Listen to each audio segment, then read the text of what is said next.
Welcome everyone, here we are today at the Land Rover Experience Centre in Eastnor in the United Kingdom. I'm joined today by Alex, our Land Rover Experience instructor. Alex, welcome. Thank you. My name's Adam. We'll be taking on a live test drive here today, testing the 2017 Range Rover Evoque.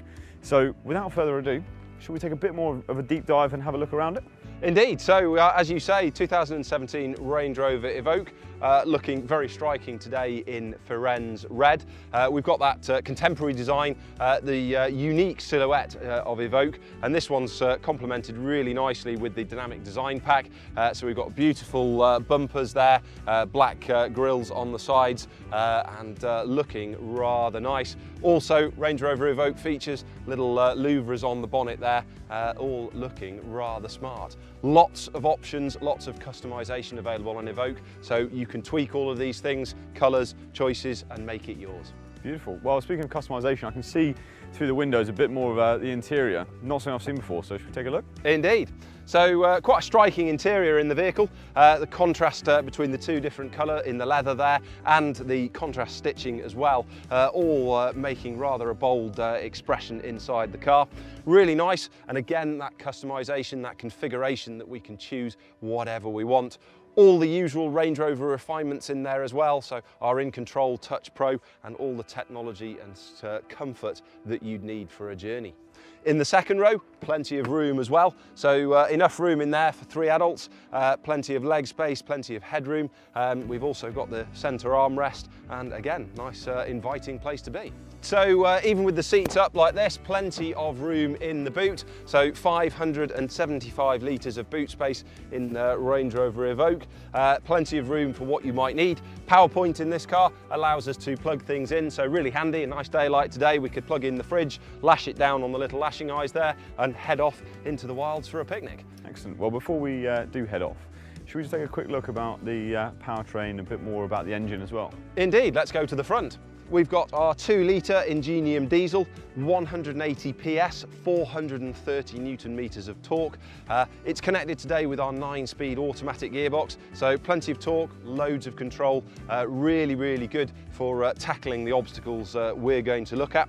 Another nice feature as well we can see on the top here is the air intake system from the car, raised nice and high up, complements Evoque's 500mm wading depth, which we may be able to have a look at later. So join us, we'll jump in and see what we can do. Great thing about these cars is we don't need speed to tackle the obstacles. So nice slow approach and just feed the wheel into the first flat and then just a little bit of power, up she goes, no problems at all. A little bit of wheel slip there as you can see, but traction control systems control it and just allow us to climb the hill as easily as that. Next obstacle, little bit interesting, so just easing the car in nice and slowly. So just easing it forward, nice and gently on the brake. We have the hill descent control system on the car, so I'm just going to lower that to its minimum speed, so when we start to descend, it can do the braking for me. But first of all, just got to nudge the car forward. From the outside, you'll be able to see those wheels just lifting ever so slightly. So I'm just guiding the car through, using the brakes, and you can feel it coming over now, lifting that rear wheel quite dramatically up into the air.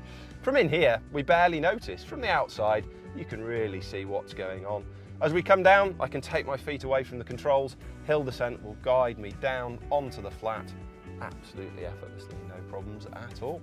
So creeping forward, again, lifting the rear wheel up into the air and just guiding the car over the obstacle here. But I mean, from a driver's point of view, as you can see, I'm not working hard. I'm just allowing the car to climb through, using just a little bit of brake just to ease it through nice and slowly and comfortably so that we don't get bounced around. The water here today, around 50 centimetres, so should show us exactly what Evoque is capable of doing.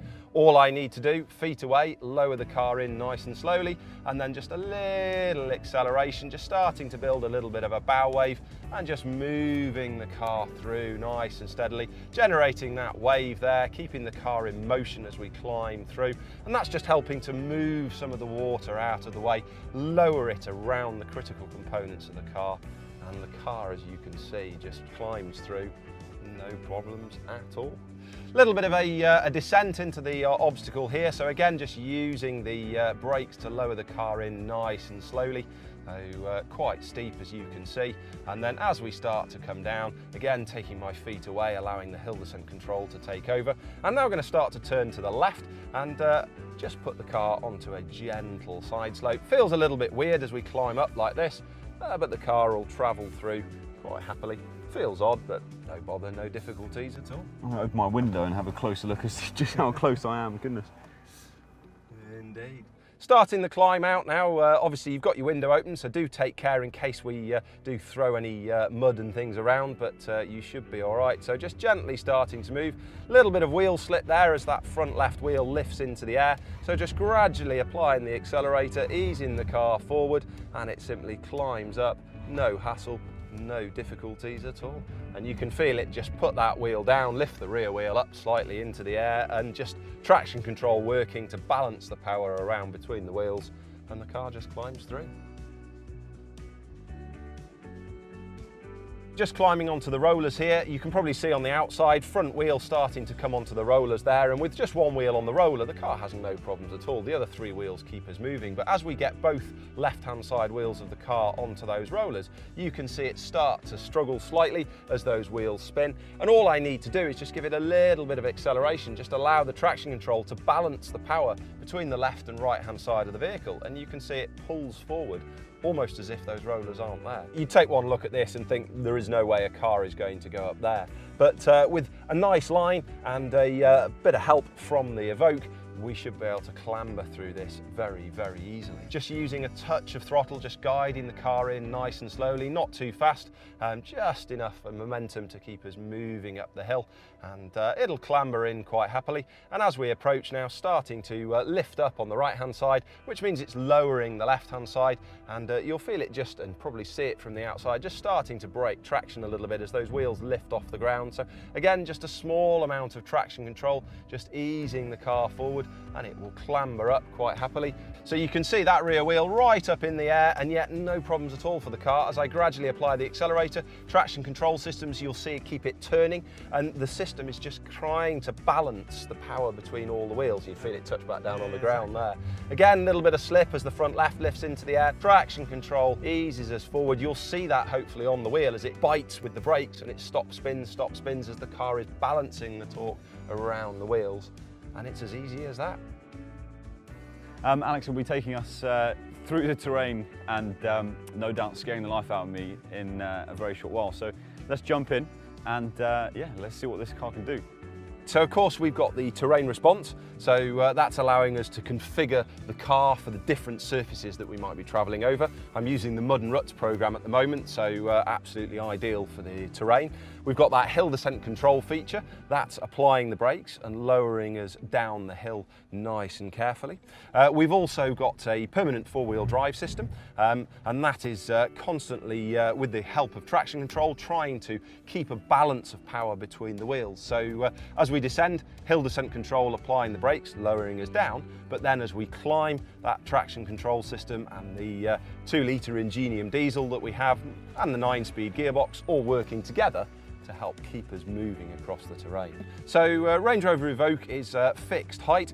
We've got coil springs in here, which gives us a really good balance between the on-road driving. We get a good level of comfort and control and a really nice feel as you drive the car on-road, and also still allowing us to travel off-road. So as you can feel, clambering over the tree roots here, the car does a really good job of soaking up the worst of the bumps, keeping the wheels on the ground and keeping us moving through the terrain. Nice little obstacle here, so I'm just going to guide the car through nice and slowly. So just guiding it over the edge nice and gently, and lifting that rear wheel up into the air, quite interesting. But again, beautifully controlled. All we need to do is lower the car down the slope and it comes down quite happily. No bother, no difficulty at all. Lifting a wheel slightly as we come through there, just as it transitions from leaning to the left to leaning to the right. And all I'm doing is just gently easing the car around. One of the fantastic things about these cars is what little effort is required to negotiate terrain like this. Ample towing capability, 2,000 kilos, 2 tons, so a very good sized caravan, and you're certainly more than your average trailer, so very capable indeed when it comes to towing. Alex, it's a beautiful day here. to be honest with you, I don't really want to end just on the boring road track. Shall we go straight up the hill and yeah, go off into the beautiful sun?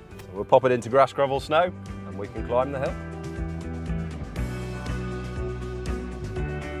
So we're coming back now down onto the tarmac, so we can put the car back into its general program. So to the left on the terrain response, it says special programs off, hill descent control releases and goes off, and we're back to the general program, and it's normal driving and back out onto the road.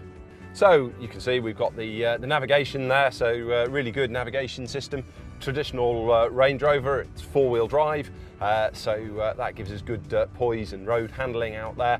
Again, we've got that coil spring suspension, so it gives us a really nice ride out on the road. The car really drives like a Range Rover, so we've got a good balance of handling, comfort and dynamics as well. We've got an adaptive dynamics system available on the car as part of the dynamic driving pack, which would allow us to tune the car for a more dynamic on-road drive, stiffening the suspension, adjusting the steering, throttle response, gearbox response and four-wheel drive system to help give us a really good responsive drive out on the road. We've got systems like blind spot monitoring, park assist, which helps us get into tight spaces. We've got lane keep assist, which helps stop us drifting out of the lanes when we're driving on the motorway. Safety systems like advanced brake assist, forward alert and autonomous emergency braking, looking around, adapting us to the road and the conditions. Even things like the cruise control are adaptive, so if you set the cruise control and a slower vehicle gets in front, the car will automatically slow down and keep you at a safe distance behind it. Little touches like the traffic sign recognition and heads-up display allow me to see what the speed limit is on the road and the speed that I'm travelling at in the windscreen in front of me, as easy as that. Thanks very much everyone for joining us today for the third in this series of the live test drives. I'd just like to say thanks very much to Alex for driving today, and do join us next week where we'll be having next in the series of the live test drives. See you soon. Cheers.